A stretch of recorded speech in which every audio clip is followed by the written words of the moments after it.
Ayan, ito po yung mga pinapasimot ko na mga nalaglag. So, ang problema po dyan, hindi po yan pwedeng i-impake. So, pinapaipon ko po muna dito lahat at para po siya ay malinisan at i-air dry ko po ito mga ka-farm. So, ito po ay minsan na pong nangyari sa akin at hindi po pwedeng ito ay i-impake dahil ito po ay mabubulok or papangit po ang hitsura. So, kailangan po natin itong i-air dry para makita po natin kung alin po ang may damage at wala. At yan po ay huhugasan din po natin yan mga ka-farm. So, ngayon po ay pinapasibot ko po at talaga pong napakarami po ng nahulog. More or less po yan, nasa 50% po yung bumagsak at napakarami din po ng nahubara ng balot. So, continuous pa po sila sa pagsisimot ng ng mga bunga at andito nga po yung pinupulot nila. Sabi ko po ay pulutin sa irin. Ayan. So mayroon pa rin naman pong natira, awa po ng Diyos. At yun nga po, yung si Jeff nagsisimot ng mga laglag.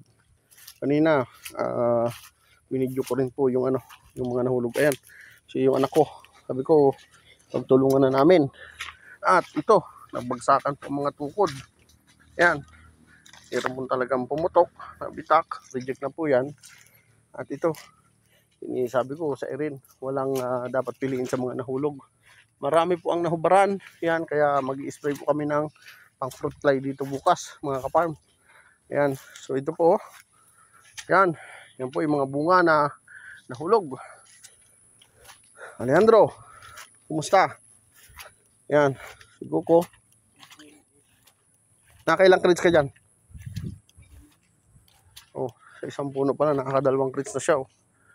Oh, yan po mga ka-farm ang nangyari. Anong masasabi mo, Goko? Malungkot? Oh, hindi, huwag kang mawala ng pag-asa. Mayiging pera rin yan.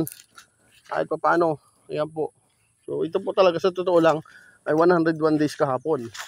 Ngayon po ay 102. So, ito, almost mature na rin. Kaya sabi ko, ililinisin namin yan. Yan, tatanggalin namin ng reject at i-air dry po natin yan mga ka-farm. Yan. Oh, malaki po ang pinago dito.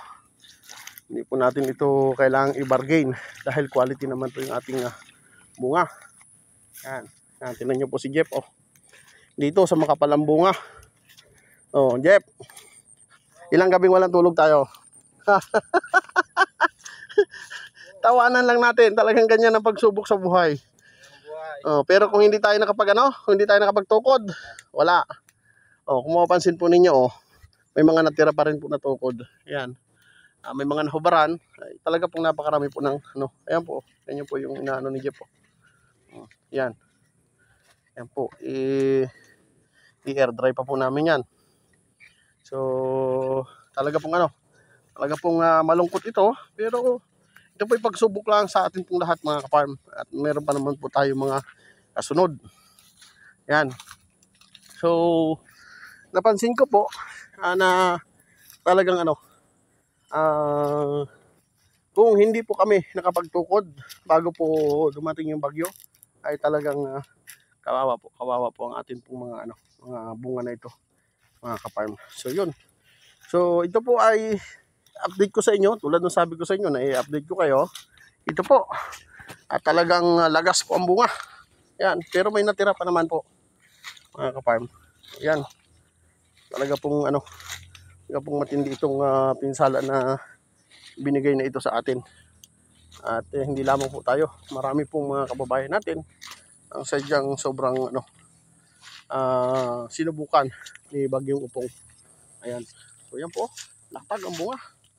So, imagine nyo po kung hindi po yung nagkalaglagan. Yan po yung mga natirang bunga sa itaas. Talagang bawas na bawas po. Ayan Yan. So nagtira pa naman. Makabawi man lang po tayo dito sa gastos at sa puhunan natin. Awa ang Diyos. Ayan. So, po ang mga nagkalat po na bunga. Yan. So sa inyo pong mga lugar, kumusta po kayo dyan mga ka-farm? At ito, sasariwa po natin ito. Hindi po natin ito ipapake ng may kalburo kaagad. I-air dry po natin ito, mga ka-farm. So yan po. Yan. Kuya, may tira pa naman. may trabaho ka ngayon? May trabaho ka? May trabaho ka? Baka gusto mong aupahan kita mag-ipon ng mangga? Oo, sige. Tulong ka na lang sa kanila dito. Tulungan mo na lang sila. Sige, sige. Ayan po, at yung ating isang kapitbahay dito, yan ginawa natin katulong sa sa pag isimot ng mangga. Sabi nga niya sobrang hanga siya sa ibinigay na bunga nito, na ngayon lang niya nakita na ganito ang karga ng bunga, mga ka-farm. So yun, nga dahil tayo nga po ay nagagather ng data, yan ang lalaki. Dahil nga po tayo nagagather ng data, ay lilikumin pa rin po natin yan at iipunin natin. Kaya lang, yung talaga pong reject nyan ay reject na po talaga. Hindi na po natin yun isasama.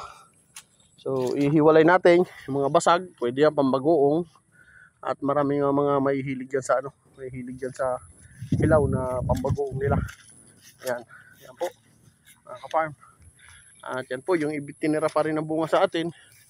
Yan, may awa po si Lord. Ito po yung demo area natin with Ultra Boost under Ka-Farm TV Mango, at syempre with Secret Weapon, mga ka-farm. So ito po ay i-sprayan natin ng sprayan natin ng pang-fruit fly, dahil sigurado pong ito rin naman po ay hindi pa rin agad-agad may ibiyahe kung sakali, dahil napakahaba po ng pila sa pier, mga ka-farm. Yan. So tumubig po ang puno. Ayan yan. At lalong hindi po ito pwedeng pitasin ng basa kung diretsong i-impake, kung ito po ay para sa pahinugin. So tama lamang po, mga ilang araw pa. Yan. Iwan muna natin ng paraan yung ating mga nasapak.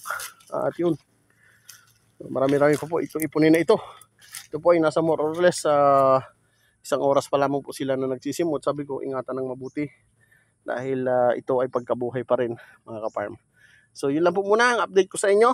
Ngayon po ay September 27. Ayan, September 27, kung saan po ay kahapon na nalasa po sa atin si Bagyong Upong, at meron na naman po na panibagong nagbabadya na sama po ng panahon. At syempre, papainit na tayo ng tubig para sa kanilang pangkape, at agad po nating ni-repair yung ating pong lona.